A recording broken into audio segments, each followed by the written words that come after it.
Hi, everyone. My name is Steve Schwartz. I'm the founder of the LSAT blog. Along with me is Ellen Cassidy, who has written a new book on LSAT logical reasoning. Hi, Ellen.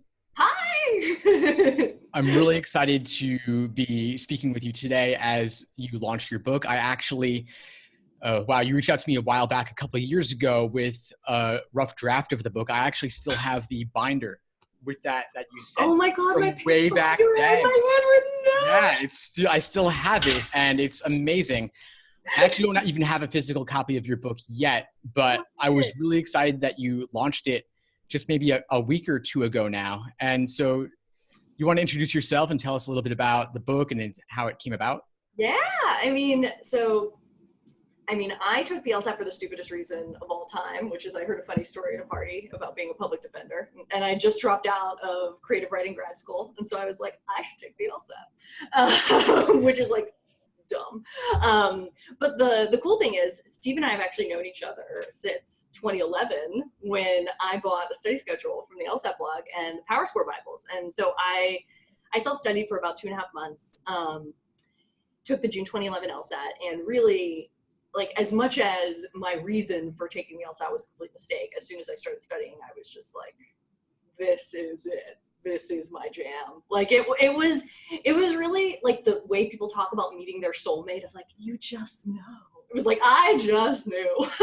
Like this was the thing that made me feel so challenged in like a completely new way that I had never felt before. And so studying was like an absolute dream, but at the time I didn't realize like that it's a realistic life path to do the LSAT. Like when I walked out of the June 2011 LSAT, I said, I wish I could just do the LSAT forever, which is weird. But I ended up with a 174, and so I applied, and the best school I got into was Harvard, and I actually deferred 3 times before turning them down to teach the LSAT. Because as much as I love doing the LSAT, I love teaching it a lot more. Like as soon as I started teaching, I was like, there is nothing more fun than this. Like I teach on Christmas. I teach on my birthday because I want to give myself a birthday present. Like it is just the thing that I would do with my time. If I had nothing else to do, I would do it for free. You know what I mean? Like it's the center of my life. And so in the course of all of this, I've learned so much from my tutoring students. And like, I think I tutored the LSAT like a lot. And so I have a lot of tutoring students and I learn a lot from them. And really the book is kind of the encapsulation of the way I intuitively have done LR since, the moment I looked at LR, but also really informed by the struggles that I've seen my students have for the past 6 years. And like a lot of the drills and methodologies in this book are born of, sweet chick who is sitting in front of me crying. And I would do anything, including like change my freaking name, go take it for her to help her in that moment. And like a lot of the most impactful parts of the book are really born of helping that one girl in front of me and then being like, that worked. Okay, let's test it on the next person, the next person, the next person. Let's generalize it out. And the ones that worked across everybody ended up in the book. And so. Wow, so you're kind of like me, I guess. You got weirdly obsessed with the LSAT. I also ended up never going to law school, and it was kind of like, well, I'm helping people and I love this, so why not just keep doing it? Yeah, the way I framed it was, do I want to make a $300,000 bet that I would love being a lawyer more than I love this? And the answer to that question is no, because I honestly believe I love this at maximum. Like, I don't know that there is more love in me than the love I have for the LSAT and for my LSAT students. And so, like, I don't know what that would even look like. Like, I understand, like, the prestige sticker is exciting and, like, cool, agree. But, I have some prestige stickers already. Like, I'm good. Yeah. I'm okay. It's kind of funny, actually, you say $300,000 bet, and I'm imagining that some people watching this might not understand how we came up with that number. Are you also including opportunity costs? I'm including just the law school transparency, complete repayment of a 10-year loan. Because the one thing we have to remember is not only the interest on the loan, but also the cost of living during law school. Not everybody has, somebody buying them their food and their rent. And I certainly didn't. Robin, yeah. And so that, like, I'm really just getting those numbers from LST. And actually, Law School Transparency is a great website. Everybody should go there. I love them. They're an amazing resource, and I'll actually link to them below this video as well. Yeah. Like I pointed it out to somebody on Reddit the other day, and Venetian Lights, shout out to Venetian Lights on Reddit. You have great posts. But Venetian Lights posted and was like, what, really? 350? Or I think I said 300.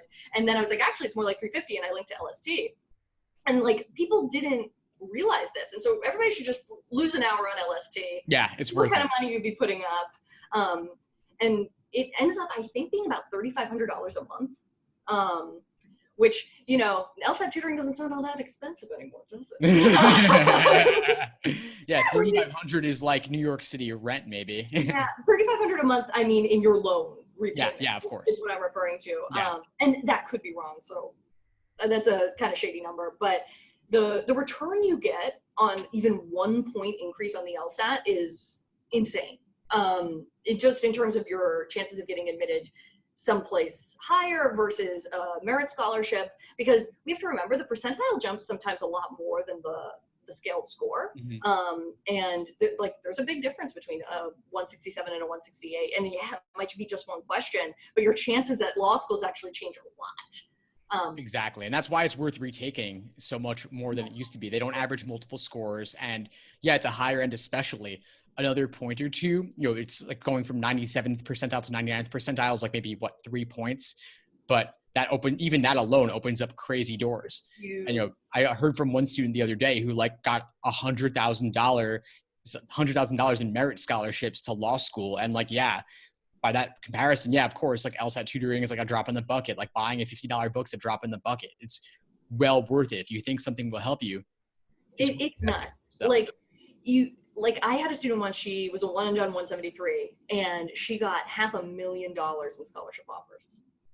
Like $500,000. $500,000. I mean, she applied to like the whole T14 almost. Her essay was also like legit. Yeah. But it really is staggering when you see the other side. It's so hard when you're coming into it and you're inexperienced and you've never been through this before, and like, you know, a 170 and a 173 sound exactly the same. What's the big difference? But when someone like you and me, we've seen people through it for a lot of years and seen what happens after you apply. A lot of people are like, I just want to take it. I just want to submit. I just want to like be done. And like, I respect that. You know, it's a real emotion, and I don't give anybody shade for having those feelings. But what I base my advice on is what you really want, which is to get in and to get money. And a lot of times just take it, just submit, just be done is antithetical with get in, get money.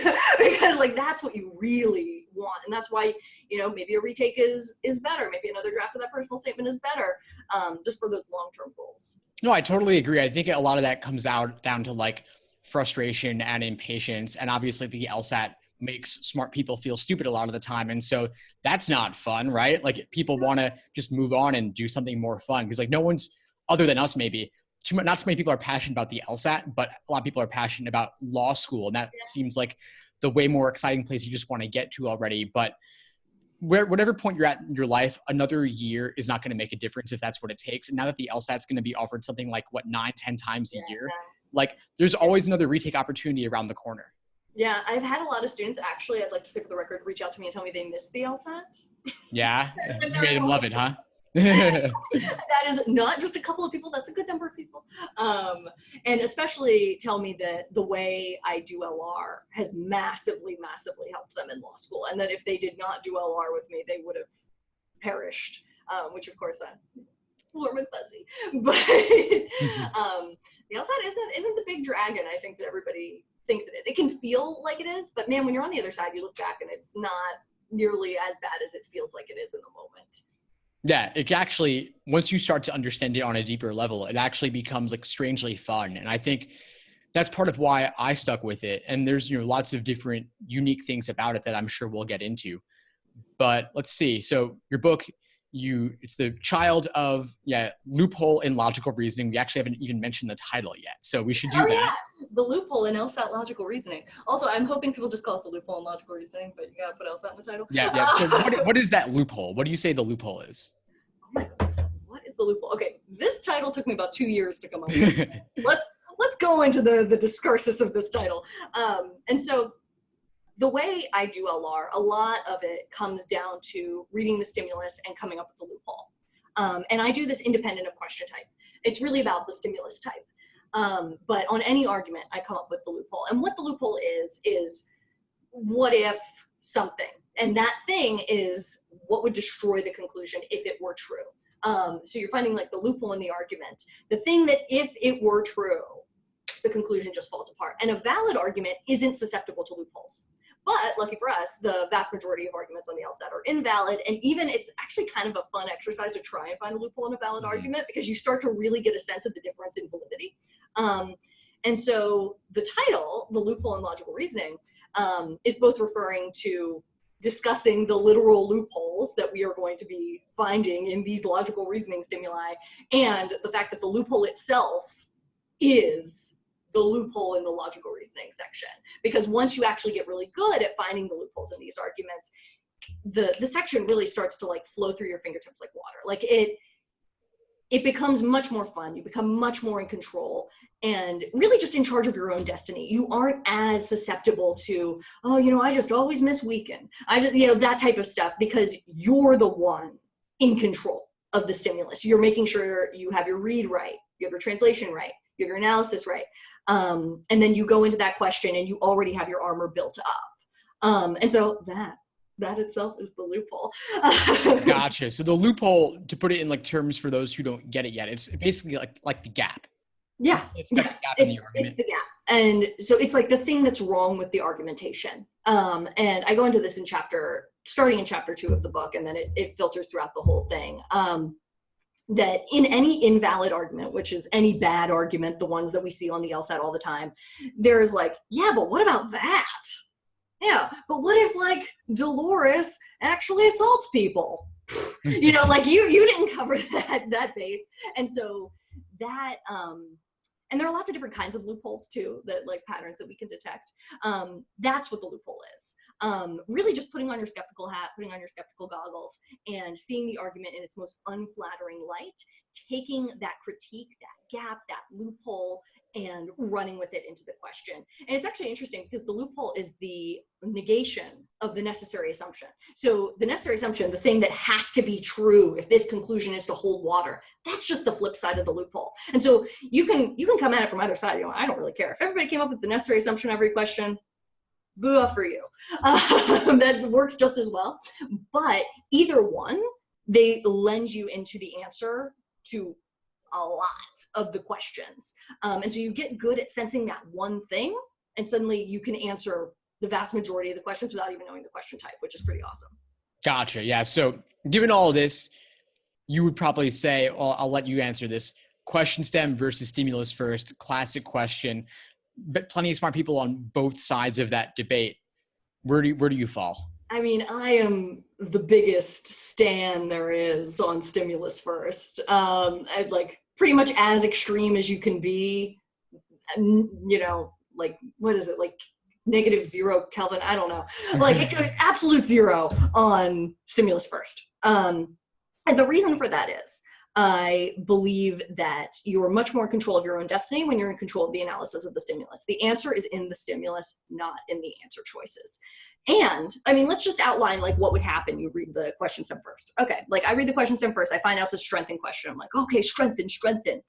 I have this thought bubble going throughout my read of the stimulus. Suddenly, I'm not really focusing on my read because I have something else going on, because I'm like, I'm reading it with strengthening in mind. Read it with analysis in mind, man. Like, read it to know what it says. Read it to know what's wrong with it. The strengthening is not a big freaking deal. Like, you can switch your analysis into strengthen with like very little effort. But if I have that like strengthen distraction in the back of my head, like that shouldn't really affect how I'm reading premise 2. Do you know what I mean? It isn't really going to aid me in terms of my understanding of premise 2, my ability to analyze premise 2. And then when I get to the end, if I haven't forgotten it, which like a lot of people may, okay, now I'm like, okay, now I read this and now I'm strengthening it. It like, for what? Do you know what I mean? When you can just do the exact same thing on every argument stimulus, like I don't really see the upside. Yeah, it's really interesting. I think that you're right that when an argument contains a gap, as most of them do, then you do want to kind of look for that gap regardless of which question type you're dealing with. I've often thought about how you could categorize all the different LR stimuli by their methods of reasoning and then the different kinds of gaps they contain. I think it'd be interesting to do. Have you ever done anything like that or thought about that? Oh, well, I mean, I have a chapter in my book on the flaws, and I have a method vocab list where I kind of talk about all the different method answer choice language and give people the definitions of some of those words, and then an uncut version on my website. But I feel like Testmasters kind of does have something like that, and it's really overwhelming for people. Mm-hmm. Yeah, it's something like over 100 flaws, I think. Well, it was 86, and it's over 100. Oh, geez. Yeah, all the variations, I guess. And like, even, on Reddit, I've seen some people talking about like, I can't memorize the flaws because there are just too many. And it's like, well, what are you referring to? And they're referring to that Testmasters list. Mm-hmm. And like, as an LSAT person, I absolutely respect the effort that went into that list. And like, I would enjoy reading it and it would be fun for me. I think for the average student, maybe they're going to feel a little bit overwhelmed and they are going to rebel against that level of memorization. But like, I mean, we could have a debate all day about where memorization and learning meet and how they're always going to have some relationship to each other. But I think as LSAT people, we have an obligation to always put the student first and put the accessibility of our information first. And that's why, my book used to be 800 something pages, 900 pages. That's why it's 462 now, because I knew that if I asked people to read that many pages, they're not going to read any of them. It's like if you ask somebody to run a marathon, they aren't going to run anything. If you ask somebody to run half a mile, maybe they'll run a quarter. Do you know what I mean? Yeah, like, start small. Yeah. Start small. Give them some bite-sized information. Get them going on something. Whereas if you try and do like an exhaustive catalog of all the different methods of reasoning, well, I feel like there are certain people that would be like, yes, agree, into it. And I am one of those people. For a lot of people, it's just going to come across as over-categorization. Do you know what I mean? Totally. And then like, there's also, you memorize it, but do you truly understand it? Like you can memorize it on a flashcard, but then can you implement it with a totally new logical reasoning stimulus that you've never seen before, especially if the topic is scary or unfamiliar? Then what do you do? Yeah. Like in terms of memorization, it's interesting. Like I have this concept called Powerful-Provable in my book, which is basically, I figured out that there are only two qualities that ever make an LSAT answer choice correct. It's either powerful or it's provable. And the cool thing is you can split the question types of like, these questions are always looking for powerful answers. These questions are always looking for provable answers. And there are like distinct keywords for each. You can predict this pretty well. And, all my students use Powerful-Provable because it's very easy to explain. It's very bite-sized. It's awesome. And like, nobody's ever like, screw it, I'm not going to do Powerful-Provable. But in the back of my book, I have an answer choice chapter that categorizes all of these different linguistic patterns and answer choices on of what makes one powerful and another provable. Like there's one called the step ladder, which is like the more this, the more that answer choices of like a directly proportional relationship. These are always powerful. And so if you see a step ladder in a provable question, you can cross it off pretty safely because they're essentially impossible to prove from a logical standpoint. Do you know the number of my students who actually are using these answer choice types? Not many, I'm guessing. Not nearly as many as are going to be like, oh, well, that has a sum, so it's provable. And so maybe I could do that. You know what I mean? Like yeah. the more bite-sized version, even if I really believe the answer choice chapter is like one of the best chapters in the book and one of the most exciting and like cool and was definitely hard to do. I'm sure. They don't use it nearly as much because it does entail memorization. And I'm not talking 80 different answer choices. I'm talking like, I don't actually remember, but like 15 maybe different patterns. And some of these are, like strong answers, things that have all in them, like not massively complicated ideas. But because it has that list of types, it doesn't play as well in practice. Yeah, I don't know. Gotcha. No, that's interesting. Yeah, I think that a lot of the time it's more than just understanding, than memorizing or getting a list of all the methods of reasoning. You've got to be able to use it. You've got to be able to implement it. And that just comes down to, I think, improving your reasoning abilities in general. Yes. And that's what I'm really interested in, is getting people to the point where like as a holistic skill set that is going to help them outside the LSAT, in law school, in regular life, they are going to be able to read a piece of writing and have an independent thought about it. Like that is what I love to do and the results that I love to see. Because like our lives are bigger than the LSAT, but the LSAT is the only time we have a really high stakes reason to care about how well we read and reason. And that's what I hope the book does. No, it's important. I think it's an important skill for life, for law school, beyond just the LSAT. And yeah, I think that we were talking about this earlier before we started this interview, but talking about like how in school they don't teach you basic conditional reasoning, and how that's a major problem. I mean, once I started learning the LSAT, I started noticing flawed reasoning and flawed speech in everybody around me. I'm sure the same has happened to you. Oh yeah. And like, it's funny because people say they want you to like call them out. No, they don't. No, definitely not. Definitely don't use it with friends or significant others or families. You're going to get to fights. But on the LSAT, to me at least, it comes down to thinking critically and skeptically and looking at what's actually written on the page, not what you expect to see on the page, not what you expect them to say. Yeah, it's so funny. A lot of times when I'm going over wrong answers to students, like they'll be like, well, I chose B because B says blah, blah, blah, blah, blah. And I'll be like, did you read B? They're like, that's not what B says. And they're like, well, but it basically da, da, da, da, da.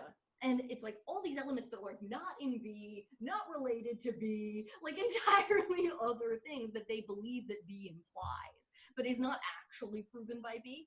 And I mean, the number of times that I see that error of like, you are choosing your fantasy version of B, not actual B. Like, but the problem is when you bubble B in on the Scantron, you were choosing actual B. You weren't choosing fantasy B. And like, getting people to become really sensitive to that difference of like, am I choosing my fantasy or am I choosing reality right now?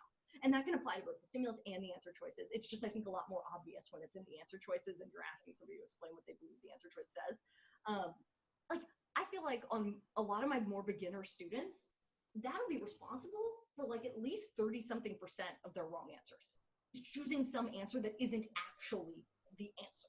So I totally agree. Yeah, I think that the biggest problem for students, and the toughest LR questions at least, is the LSAT plays tricks with us, and they lay traps by containing reasoning in the stimulus that are not really in line with arguments you might actually ever see in real life. There's this one question I love about how it's from, I think it's from like exam 38 or something. It's an old one, but it's about how this guy is a smoker and he still wants to ban smoking in a public place. And normally we're thinking, oh, the smoker, of course he wants to keep smoking available to everywhere he goes. But the question's not doing that. That's not what they're saying.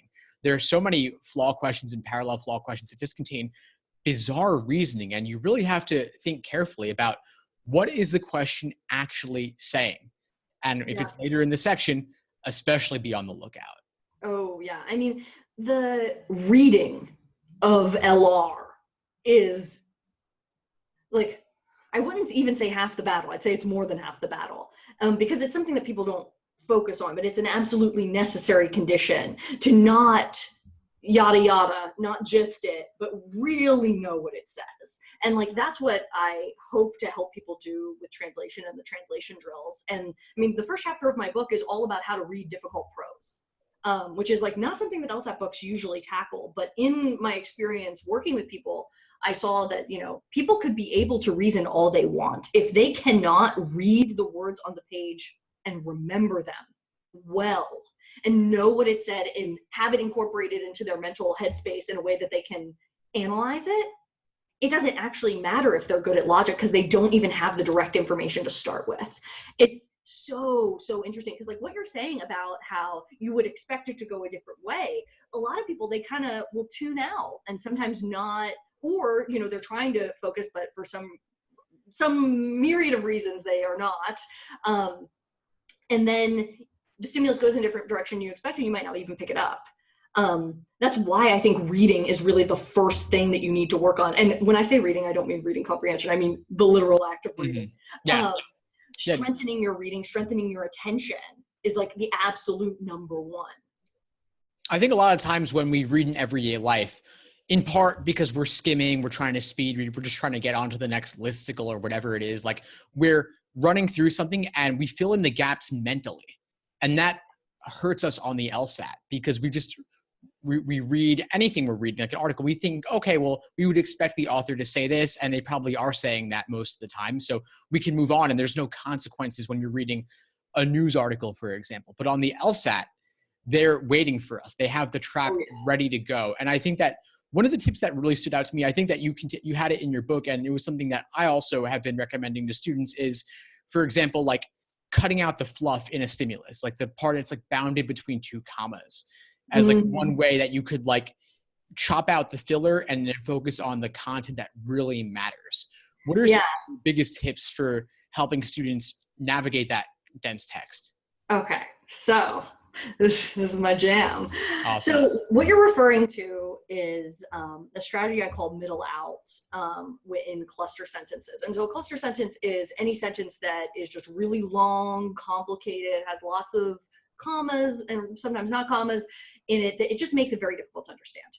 And what you can do when you encounter a cluster sentence is not try to read it fast, try to read it well. Because if you try and read it fast, you will read it not at all.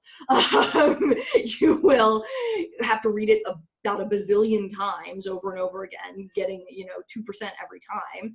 And then, or you'll just glaze over it, not do anything. And so in terms of that middle out strategy, what I'm talking about is approaching sentences with lots of commas in terms of the comma pairs, that anytime you see two commas in a sentence, the thing between the commas is either the least important or the most important part of the sentence. And so what you can do is just evaluate the stuff that's between the commas and say, okay, is this a complete thought by itself? If it is, the stuff on the other side is probably optional. If it's not, the stuff on the other side that are broken up is actually the core of the sentence and where the complete thought is. You just have to put those two pieces together. And so that can really help with understanding those sentences, especially when they have the noun and the verb really separated. A lot of times people can have trouble remembering what that noun was in the beginning of the sentence even at all. And so by being able to filter out that middle, still remember what it said. Like, it might have important information in it, but being able to separate it conceptually and be able to put those two things together is so, so important. Like, and then once you take the second to actually do it, you'll be surprised how fast you can actually do that. Like, how do I read faster? Read better. That's how you read faster. Yeah. Stop trying to read fast and start trying to read well. That's how you'll be able to do it. I love it. I love it. You've really systematized this approach to either, cut out that part or focus on that part. But I think one of the things that makes the LSAT so difficult is that it's like a mini version of legalese almost. Like, if I think about like what a contract looks like, maybe you've like looked at like an apartment lease or something, and there's so much text, and the sentences are run-ons that go on for like 3 pages, and a logical reasoning stimulus can be like that. But if you use this middle out strategy, chop out the parts that don't matter and focus on the core, you can find the noun and the verb and kind of join them back together so you can actually make sense out of the argument and remember what it's saying. So that's a great strategy that I think students could pretty easily implement and get a big bang for their buck with pretty short time investment. Awesome. So hyper skipping, that's something that I've also been a big fan of for a long time. You want to go into that a bit? Sure. Okay. So hyper skipping, basically it's a way to save time and work more efficiently in an LR section. So anytime you get to a question and maybe the stimulus is just a disaster, you've tried really hard and you can't understand what it means. Maybe you're down to 2 and you really don't know which one is right. Maybe all the answer choices look wrong. For whatever reason, this question is just going pear-shaped. As soon as you start to feel that happen, the correct thing to do is answer the question immediately.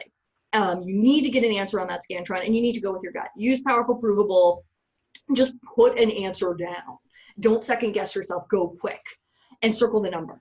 And so then by doing this, what we do is we ensure that we don't blow 2.5 minutes on number 8 and then feel pressed on number 11 and miss a doable question because we have anxiety. True stories. So then when you get to the end of the section, hopefully you have a little bit of time left because you've been hyper skipping, because you haven't been blowing all your time on a couple of hard questions. And when you get back, you'll actually notice that a lot of times you were only having trouble because you misread something.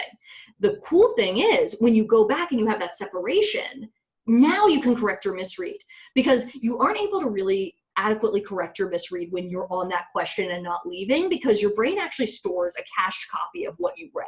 And when you reread, a lot of times you're only reviewing that cached copy. You aren't really reading it again from scratch. That's why we can do the same misread over and over and over again. When you go to the end of the section and then you come back, that cached copy's been wiped because you've done questions in between. Now you get a fresh read, and the question can actually go pretty quick and pretty simply. And so you save a lot of time, you feel a lot more sure. And a lot of the time you'd be surprised that gut instinct response you have in the beginning to the hyperskip question ends up being right, like a good amount of time. It really reflects like your overall percentage of question missed. Usually people don't miss many more of their hyperskip questions than they would miss of their non-hyperskip questions. So yeah, that's hyperskipping. Yeah, no, I love it. I've recommended something similar for a while just to avoid getting bogged down. Like, I think it's good to bubble down something if you can, so at least you don't run out of time and leave it blank, God forbid. But at least you avoid getting bogged down. You come back to it. You have a fresh perspective, and you still have that copy stored, like you said, so that you're not totally starting this question from scratch. And you avoid that tunnel vision that can happen when you put in like minute after minute after minute, and you're just getting more and more stressed and your understanding is not improving at all. But personally, I'll hyperskip like 4 or 5 LR questions in a section, in just one section. And people are like always shocked when I tell them that, because they think I should just know the answer right away. But no, it happens to me too. And no, there's no shame in that. No, it's not. Like, it's not. I'm not trying to be a genius. I'm trying to get the questions right. Exactly. Yeah. If you are not 100% sure, man, take a second look. Like, it doesn't matter. Yeah, you can always come back later. Exactly. Because the problem is, like, say this number 8, I'm just blown. I don't know what's going on. And like, I'm freaking out. The real danger is not that I miss number 8. The real danger is 9, 10, 11, 12. Because I will not tell you how many times I have looked at practice tests and real tests, and I see, okay, you missed 11, 12, and 13, and they're like not even a big deal for that student. Like that student, that's within their wheelhouse. They can get 11, 12, and 13 in this particular instance. And I'll be like, how was number 10? How was 9? How was 8? And then we find that's the question. And even though they got it right, they missed those ones later because their head was still on 8. Their head was still messed up of like, oh my God, but what if it was wrong? Da, da, da, da, da. Now I won't get into NYU. Like, they missed all these doable questions because they didn't let 8 go. And so that's what hyperskipping does, because it's like, you know what? I'm putting B down, out of my hands. I'll get back to it if I have time. And then, I'm going to try and get a second look. You can kind of let it go a little bit better knowing you have an answer on the Scantron. Yeah, the key is just you don't want to get bogged down. And yeah, that question, whether you get it right or wrong, the point is that it could lead to this cascading disaster, really.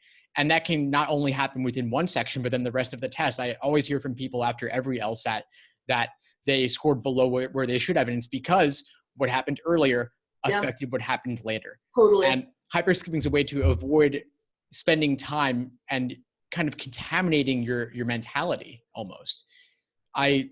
In fact, for that reason, one thing I always recommend to students is mindfulness meditation to me too. improve that focus. Yeah. Yeah, absolutely. Like, there's so many good apps for it now too. And like, you don't even have to really pay money. But I have a online supplement called How to Be a Good Test Taker. And that was born of, I think it was like the February 2015 LSAT or something. 100% of my students went in and choked. And one girl didn't even do the last reading comp passage, even though she had time, because she was just, I'm already going to cancel. And it was like, dude, I wouldn't have told you to cancel if you did that reading comp passage. Like, what? And so after that, I took 6 weeks off and researched test taking, performance anxiety, all that kind of stuff, and wrote what was the last chapter of my book, but got cut for space, and became a free online supplement called How to Be a Good Test Taker. And in my research on performance, what I found was seriously like the only thing that is like scientifically and medically proven to work is meditation. Yeah. Like, they did a study at Harvard where they had people, I think, meditate for 20 minutes a day for 6 weeks, and they did fMRI scans before and after, and the fight or flight fear centers of the people's brains actually shrank. Crazy. Like, became way less active, which it's like, why aren't we doing this? You know what I mean? For somebody who has test taking issues. Like, this is the thing that will work. And it's not very flashy. It sounds kind of silly, but when the science is there, that's what you really have to respect, I think. Yeah, people don't always listen to me when I tell them to do it. I tell every single student to do it. And maybe a third of them will at first because it's not fun. It doesn't seem related to the LSAT, of course. But then I'll hear back from them sometimes after the exam and they didn't score where they should have because of that. And now it's like, next time around, going for January, going to actually try it this time. And it's not necessarily easy at first. It's not supposed to be easy. It's like a workout. It's like a mental workout. If it workout. were easy, you wouldn't need to do it. Right.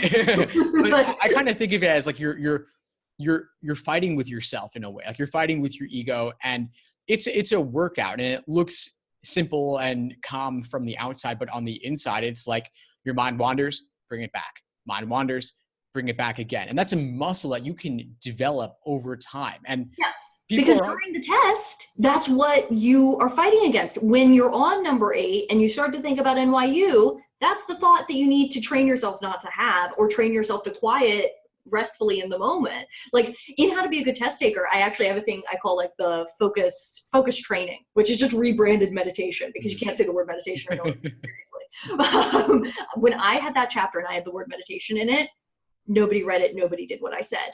And I rebranded it, got rid of all of those words and just called it focus training and all that stuff. Now it's everybody's favorite. It's so weird. Funny. But like, I basically make people sit there and quiet their thoughts and just call it focus training, and it does the exact same thing. It's so weird. Oh, that's funny. Yeah, I guess for the rational mind or something, I don't know. But yeah, it is focus. And people always get frustrated when they meditate or focus because the mind wanders, and that's a failure. But I like to think of it as that's the opportunity to improve your skills, because when you notice, the moment that you notice that your mind wandered, that's the moment of growth. If your mind wanders and you kind of go on this tangent for like 20 minutes, like, then you didn't do so hot maybe. But like, if after 5 minutes or after 3 minutes, you notice, then you bring it back. Every moment of notice is where the growth is coming from. Just kind of like, I think about telling students to get questions wrong, like, do hard questions, get questions wrong. Every question you get wrong or have difficulty with is an opportunity to learn something new. If you only do easy questions, you're not going to learn that much. Yeah, we learn so much more from our wrong answers than our right answers. And that isn't to say that our right answers can't teach us anything, but like, our wrong answers are gold. And I feel like they're so mixed up in our perception of ourselves that like a wrong answer is a failure and a right answer is a win. And I want to think more about my wins than my losses. So I'm not going to think about my wrong answers. And so I came up with this thing called Camouflage Review, which is now a website that's like going up on my site soon. Nice. Where you put your answers in, and what it does is it forces people to confront their wrong answers. So you put in your answers to a section, and then it just gives you a list of questions to return to. And some of those questions are the ones you got wrong, and some of them are actually questions you got right. You have to reattempt all of them. And then what it does is it grades you and gives you a wrong answer profile of why you're missing, and gives you a self-doubt versus self-confidence score, because you have a self-doubt issue. If you had a question right and you changed it to wrong, that just shows that like your self-confidence is getting you a little bit. You might be missing questions from that. Whereas if you get all the questions right that you got right before, self-confidence to the max.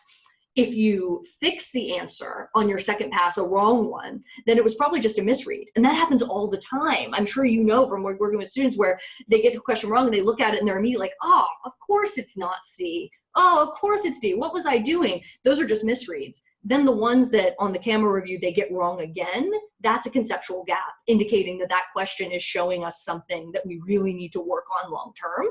Which is like, it's so good to be able to actually separate those misreads from the conceptual gaps. And it can actually make students feel a lot better when they go and they camo review a section. And they're like, I missed 6 at first, but on my camo, I only missed 2. So I feel like I can really get better. And it's actually like super motivating.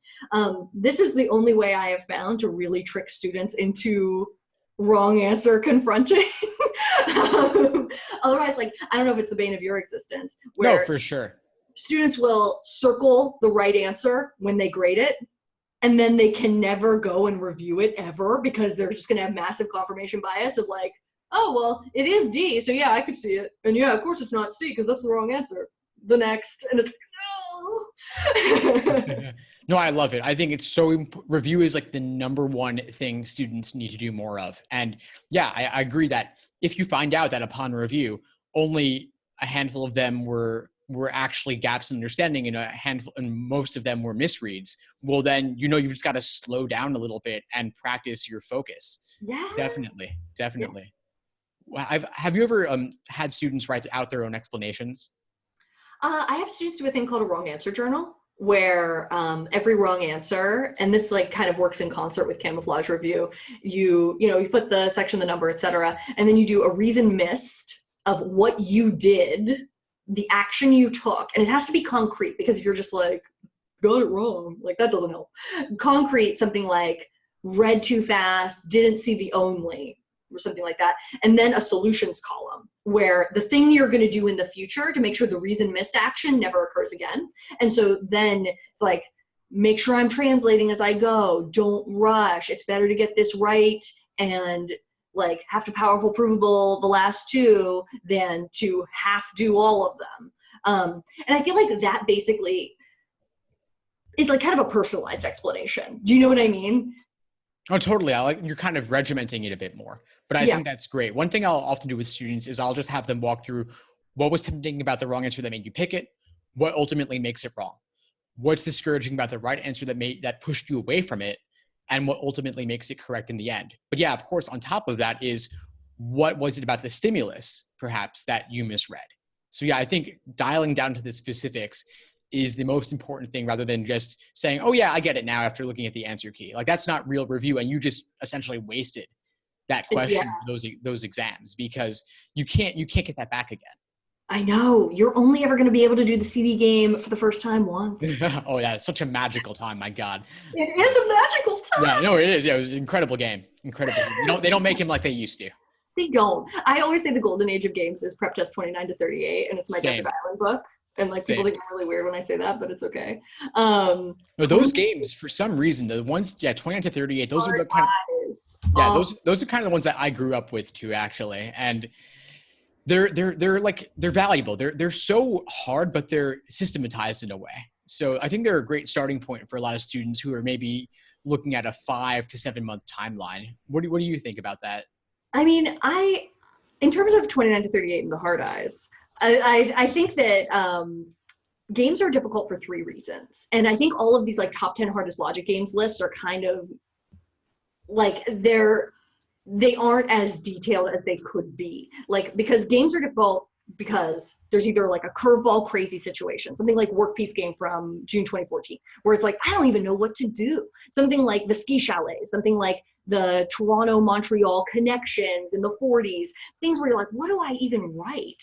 And then there's stuff that's just conceptually really difficult, like the CD game, where it's like, it's not that I don't know that these are variables and some of them are on sale and some aren't. It's that, man, how am I going to diagram all these conditionals? Do they connect? What are these categories? This is so much information. What am I going to do?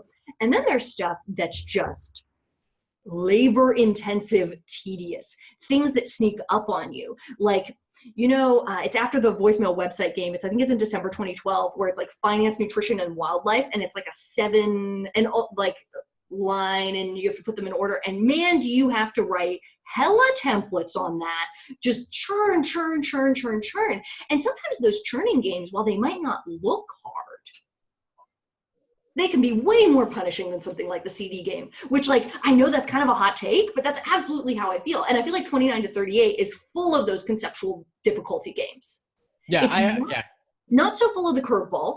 That's more something like the first one in like Prep Test 7 and honestly Volume 6. Mm-hmm. The curveballs are like early and then late. Early and late. And you know what? In June 2014, actually in February 2014, when they first did that circle game again, and then in June 2014 with the Work Piece game, and then the virus game, and then that property switching game, and like all of these things coming back, I was like, you know what? This is LSAC saying, don't you ignore those old games. Odd and even round tennis matches, man, they're coming back. Like, and even Mulch and Stone coming back in November. And of course, that's mines, but still, like, they are throwing back, and it is on us if we are not familiar with those games. Do you know what I mean? Totally. I think I would break the games into like a few different categories. The curveballs, I think, are like first and foremost the most difficult games that students today need to focus on, because LSAC just keeps throwing out more and more and more of those. The ones that from like the 30s, I think that those are, a lot of times they're conceptually difficult in some way, where maybe you have to go into way more depth with templates than you ever would have. Ransborough-Souderton, my favorite. Yeah. Oh, I love that one. Yeah, that's such a nasty one. I won't want I to. could never go to Ransborough, or I could never go to Souderton. One of the two. I forget. Yeah, I don't want to spoil it for anyone, but yeah, it's like, it's crazy. Oh, No, it's okay. People won't know. They'll look at it later someday. But like, it's that in a way is kind of like, I won't even say too much about it, but then there's like the CD scheme where you just have to be on a conceptually high enough level where you're just so proficient in conditionality that you have the time to go to that level of depth, when normally LSAC would never ask that of you. So I think a lot of the games in the 30s, they just require a certain level of proficiency within boundaries, and then curveballs require that, but also break the boundaries. And so there's even more, like the next level you have to go to. But either way, all previous games are all useful in one way or another. I get so freaking annoyed when people are like, anything before prep test 60, screw it. I'm like, what are you talking about? Like, it just blows my mind. I mean, I think prep test 31 is the greatest game section in the history of the LSAT.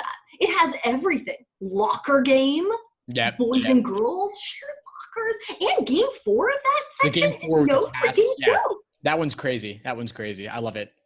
Yeah. Yeah, students need to do the old games, and there's, especially if you're saying you've done everything from 60 and up and then you ran out of it, well, there's plenty more to do. There's another couple of 100 games that you could work on. And yeah, they might be a little bit different in feel, but they're still perfectly valid and useful. And if anything, with the curveball games coming back, then you definitely want to do the oldest games. Yeah, I mean, I honestly think it's like internet groupthink that like somebody said at some point that everything that isn't valid anymore, but it's completely valid. Like, and you also, I mean, we have all the evidence in the world that they're bringing stuff back. And like in how I'm doing my games book, how I'm structuring it, I'm actually giving a third of the book to weird games. Oh, that's amazing. I'm so happy to hear that.